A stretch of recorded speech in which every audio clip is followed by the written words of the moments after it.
But you have a model. I'm just pointing out the thing that the gamma gamma is already measured. Right. The VBF is not yet measured. So Right. if you can make a clear statement on the gamma gamma, it has higher value. That's my logic point. Yeah, but I thought that if the model is definite enough, so our numbers will be more or less consistent with these numbers. In terms of error analysis, but when you vary, I imagine that when you change the C factor, you're changing the effective HVV coupling. Mm-hmm. Then it's allowed by this error bar, yeah. but it will have a preference.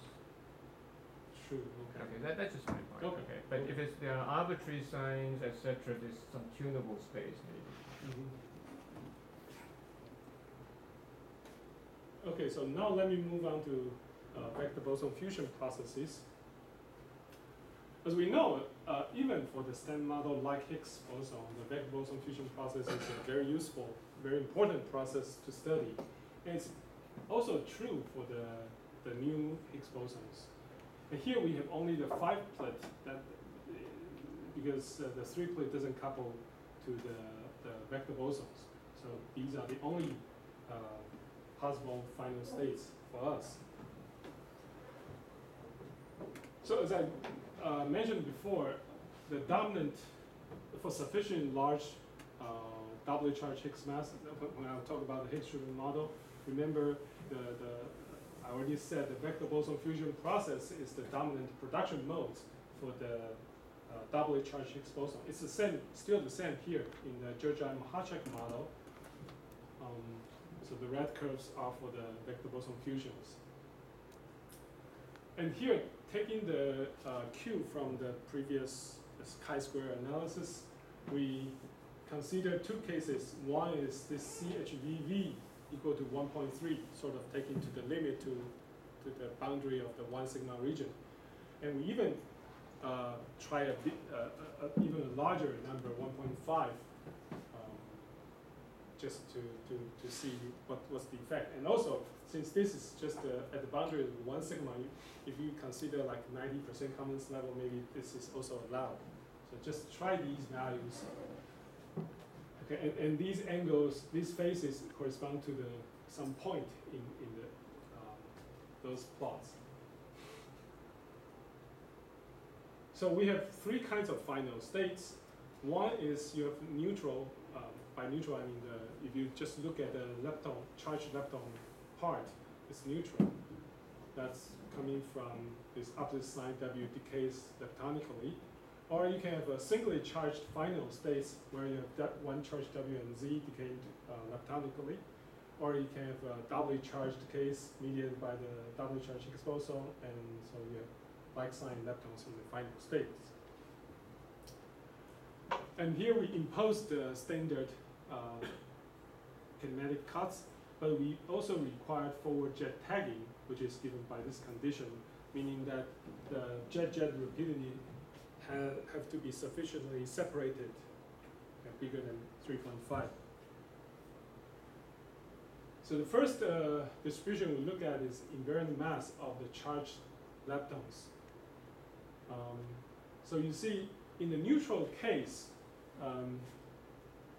remember this GM13 and GM15 are the two scenarios we consider. The standard model distribution is given by the black curve. And if we can look at the GM13, you see there's quite a bit excess at the low energy. And for the singly charged case, you also have a broad bump. And if you look at it, oh, I didn't mention. Here we assume the masses are 300 GeV. So if you look at these distributions, you will see, take this one example. This excess ends around 300 GeV. And this also ends around 300 GeV, the bump, the edge of the bump. So that's the one distribution you can look at and discover this discrepancy with the standard model. Another distribution is to look at the transverse mass defined here. I think that's the usual definition of the transverse mass. Then, for the neutral modes, you see there is a, in general, I would call this Jacobian peak at around 126 GeV. That's because the standard model like Higgs can contribute to this process. Otherwise, there's a little bump here, which ends at 300 GeV. So if you accumulate more events, you will see something like a Jacobian peak here as well. For the singly charged, now you see it's clear because this process is mediated by the singly charged Higgs. You expect this kind of Jacobian peak ends at exactly 300 GeV. And this is because of the doubly charged, again, we assume all their masses are 300 GeV, so you see there's another Jacobian peak. So these exercises tell us that you can either look at the invariant mass distribution of the charged lepton system, or you can also look at the transverse mass system, and you get these kind of distributions which clearly show the new physics signature. Here we just list for the three different neutral, singly charged, and doubly charged final states, the cross sections.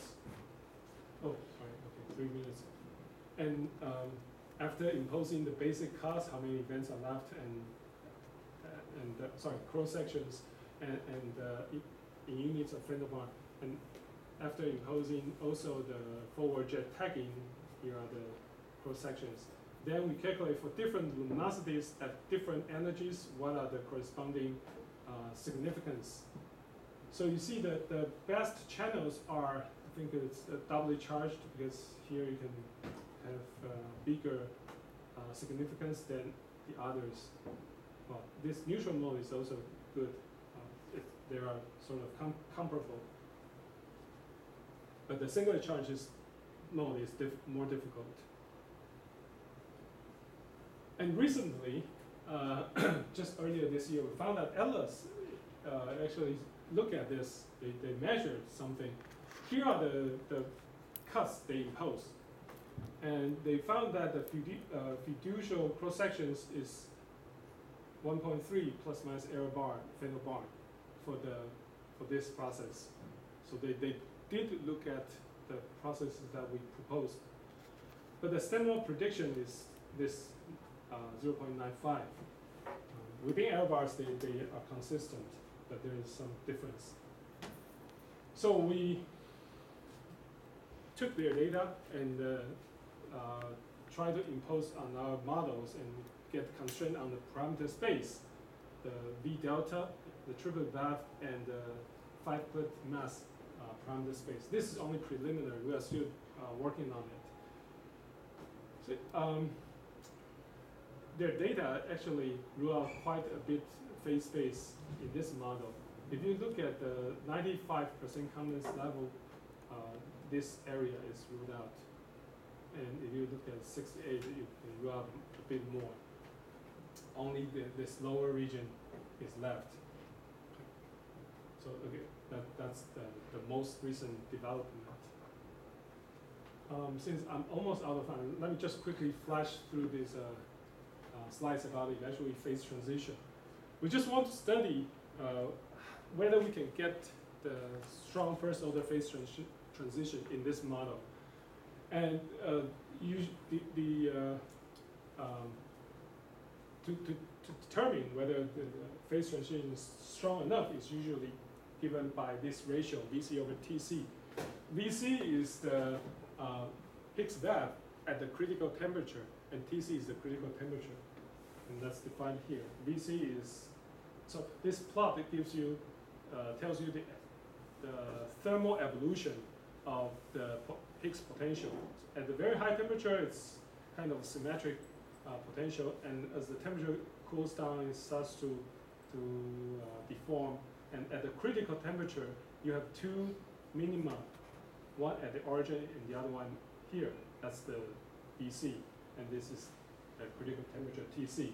And if you further lower the temperature, it will become like the current potential shape.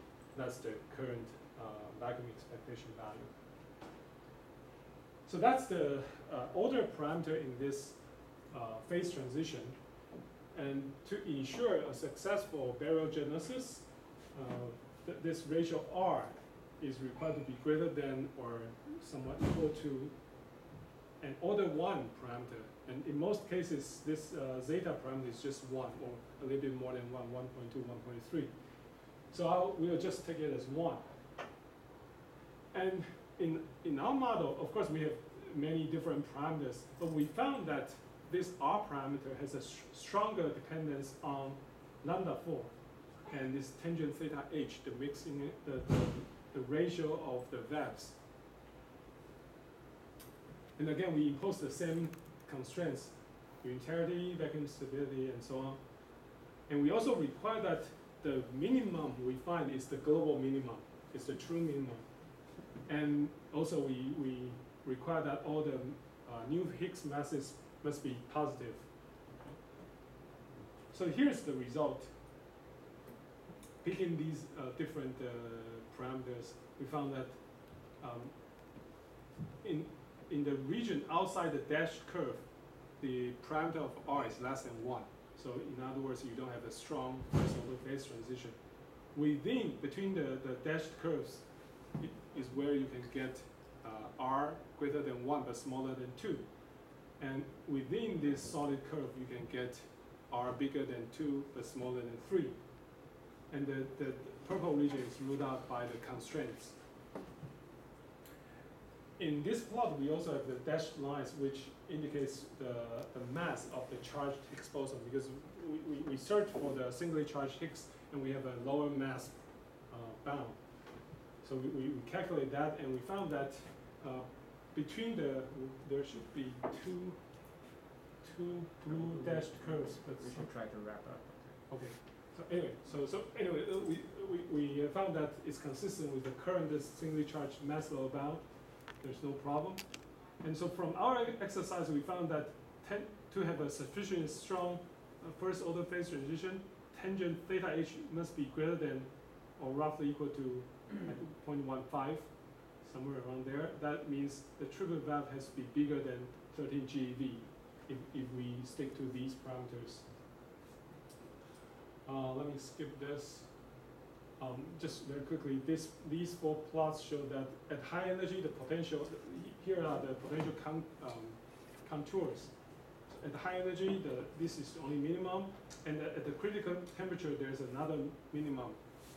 Then as you keep cooling down temperature, this will become the true minimum. So we just verify that in our model, it is possible to have strong first order phase transition. But that's not the only requirement for the barogenesis. You also need extra CP phase, because the CP phase in the standard model is not enough. Unfortunately, we impose this custodial symmetry in our model, so there is no new CP value in phase. For that, we need to further extend the model, but that's another story.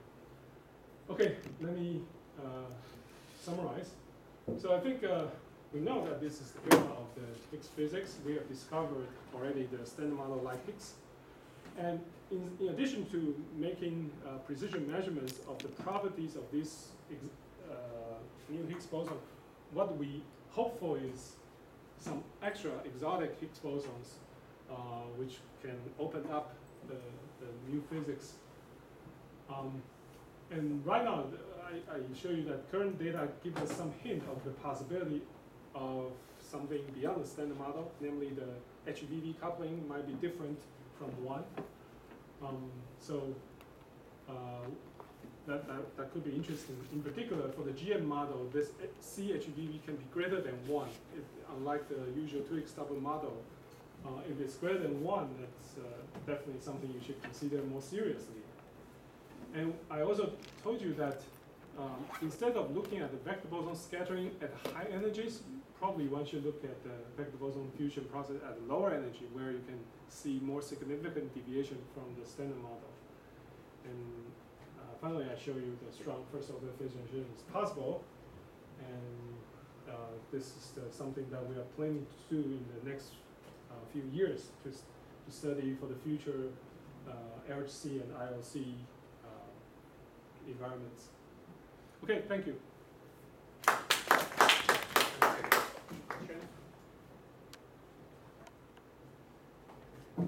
tell me the value of Higgs The what? Higgs triple couplings in your model. Yeah, the what of the Higgs And triple? the vary. The vary. The vary. The value. Size. Which one? Which coupling? Higgs triple coupling.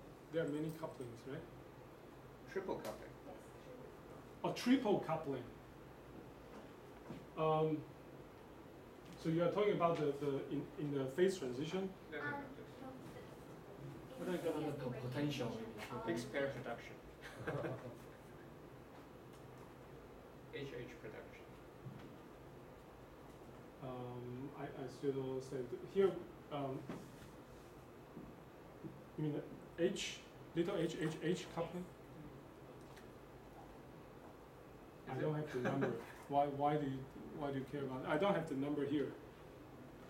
But the ILC, we can see maybe without the silent. We can determine the triple Higgs coupling, yes. Right. Yeah, but I don't have the number here. Maybe can I ask you, the Georgi-Machacek model has a modification to the standard model? Yeah, through mixing, yes. But if the little h, if we want the little h to be standard model like, then I think the modification is small. Small. Because that only through mixing you can modify that coupling. Otherwise, it's just standard model like. But then because of the valve of the triplet can be large, so the mixing may be bigger than many other models. So the mixing of the standard model Higgs and the new Higgs depend on the valves or the couplings, you know? No, it depends on, remember this alpha mixing, so that's not the mixing, okay, let me go here. So, it's this mixing angle alpha between these two singlets. But the theta h is the parameter, is related to the triplet valve to the doublet valve. So, in other words, there's nothing to do with how big or how big the ratio is. It's given by this alpha parameter. It's an independent mixing angle.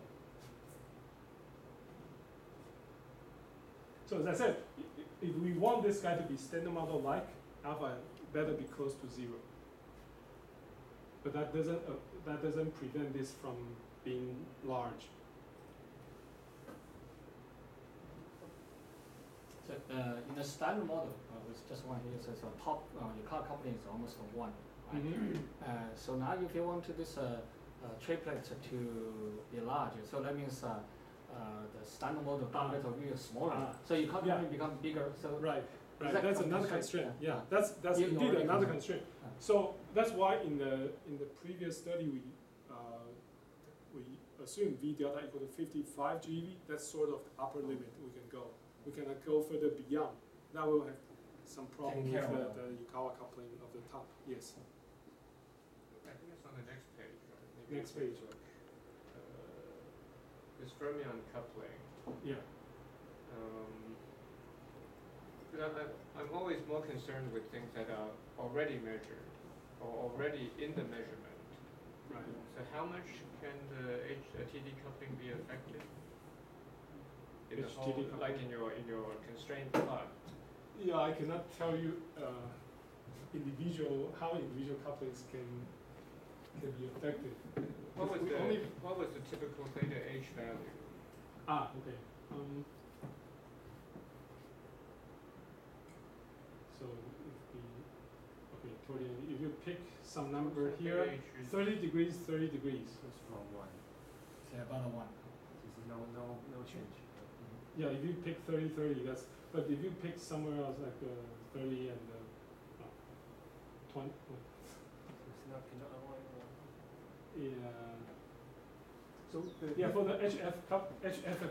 Oh, I remember we had the HFF couplings, CHFF contours, but probably because the contours Too will be busy. too busy. Yeah, here we only list HVV couplings. Yeah, along this diagonal, I think you always get 1. So you see, it's not too much different from 1. Okay, further questions? 非常 what this figure she's I think standard model limit is alpha go to 0, theta is equal to 0. Sorry. Oh, the standard model limit of the model is alpha go to 0 and theta is equal to 0, and it seems that that region is tension with the. You mean this region? Yeah. Is what? Sorry. Is it standard model Standard limit? model point is disfavored by your fit. Right. That I think that there's nothing wrong, right? Because oops, this is not standard. This is inconsistent with standard model. Oh. Yeah. But within 1 sigma, it's consistent. It's enormous.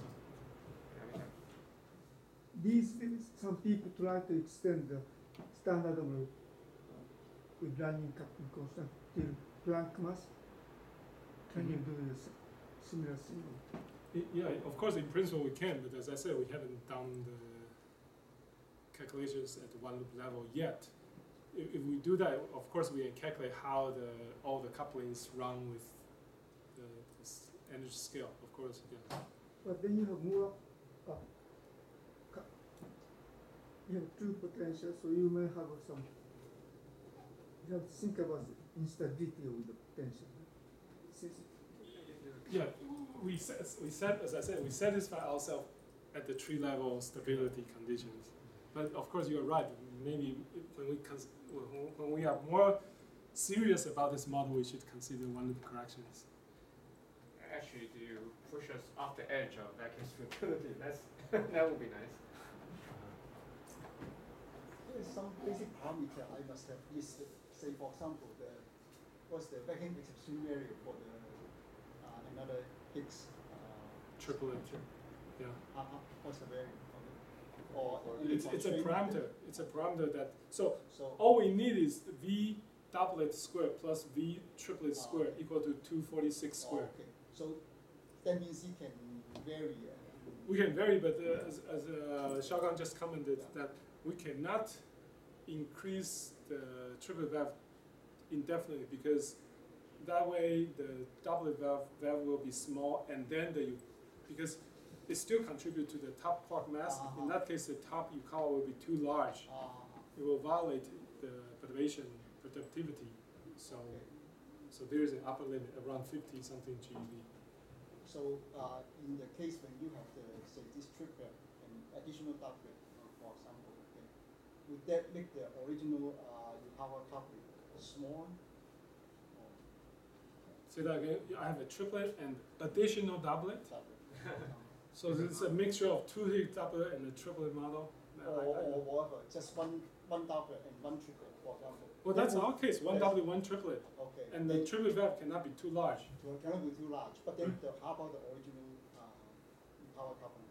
I mean, Then the original Yukawa coupling will of course be different from the standard model value. Yeah, but then small. It will be bigger, right? Because the doublet valve is smaller, so you need a larger Yukawa coupling okay, because to give the right mass. Yeah. Small. Okay. So that means even the stronger coupling. Like from your electroweak symmetry, the first order phase transition require the valve to be larger than 13 GeV. So that's basically using one parameter choice. Of course, so basically you have some range preferred or something. Yeah, bigger than 13 GeV and less than 30 or something. So less than 40. So that's the degree. So tangent 40, tangent 45 is 1. So the ratio of the valve cannot be bigger than 1. Which was the best transition? Since now you have two order parameters, one is triplet wave and another is doublet wave. No, there's only one order parameter. But the triplet wave can also break the institution. Right. So that's, let me show you the plot. So here's a two-dimensional plot. Horizontal axis is the doublet, and the vertical axis is the triplet. So the valve is here, and the VC is the distance here. Not separately. Is there restoration of the let's say how the triplet wave behaves at the high temperature? It does vanish or it's broken? This is at high temperature. It's symmetric. The global minimum is at the origin. Yeah. Okay, I think we had a lot of discussions, unless there's a student question. You have another one? You are a student too. If I don't see further student questions, let's thank Cheng-Wei again. Thank you.